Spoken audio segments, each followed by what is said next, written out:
উচ্চ ঝুঁকি নিয়ে সিলেটের তামাবিল স্থলবন্দর দিয়ে ভারত থেকে আমদানি হচ্ছে অত্যন্ত দাহ্য রাসায়নিক মিথানল।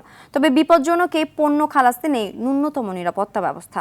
অগ্নিকাণ্ডের ঝুঁকিতে দিন কাটাচ্ছেন শ্রমিক ও সংশ্লিষ্টরা। তামাবিলে একটি রাসায়নিক পরীক্ষাগার ও অগ্নি নির্বাপক ইউনিট স্থাপনের দাবি জানিয়েছেন তারা। সিলেটের গোয়াইনঘাট থেকে সালমান শাহর পাঠানো রিপোর্ট জানাচ্ছেন আবরার মাহি।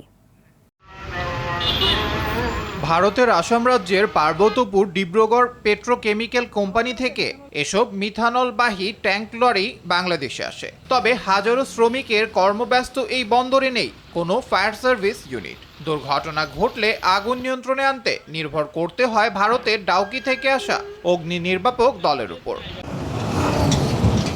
নিয়ম অনুযায়ী দাহ্য পদার্থ খালাসে থাকার কথা বিশেষ নিরাপত্তা বেষ্টনী ও অগ্নি নির্বাপক ব্যবস্থা, কিন্তু বাস্তবে মিলছে না তার কোনো প্রতিফলন। মিথানলটি একটি আগুন এটার সাথে জড়িত আছে, তাই আমরা সরকারের কাছে দাবি জানাচ্ছি যেহেতু এটি দাহ পদার্থ, সেজন্য আমরা এখানে যাতে একটি ফায়ার সার্ভিস প্রতিষ্ঠা করা হয়। এখানে কিছুদিন আগে একটা আগুন লেগেছিল ভারতের গাড়ি থেকে, ভারত থেকে একটা ফায়ার সার্ভিস এসে আগুনটা নিভিয়ে দেয়। দুঃখের বিষয় আমাদের এরকম কোনো ব্যবস্থা নাই। কোনো ধরনের সুরক্ষা সরঞ্জাম ছাড়াই ঝুঁকি নিয়ে ড্রাম খালাস করছেন শ্রমিকরা।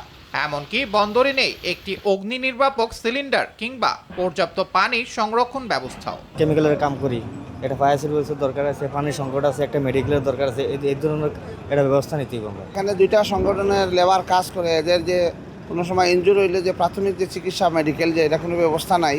এদিকে এই প্রকল্পের আওতায় পূর্ণাঙ্গ ফায়ার হাইড্রেন্ট সিস্টেম স্থাপন করা হবে বলেও জানালেন এ কর্মকর্তা। আমাদের স্থলবন্দরের উন্নয়ন সম্প্রসারণ কার্যক্রম অলরেডি শুরু হয়ে গেছে। ওই প্রজেক্টে আমরা একটা পূর্ণাঙ্গ ফায়ার হাইড্রেন্ট সিস্টেম স্থাপন করা হবে এখানে। তবে উন্নয়ন প্রকল্প বাস্তবায়ন না হওয়া পর্যন্ত থেকেই যাচ্ছে শঙ্কা। দ্রুত কার্যকর ব্যবস্থা নেওয়ার দাবি সংশ্লিষ্টদের।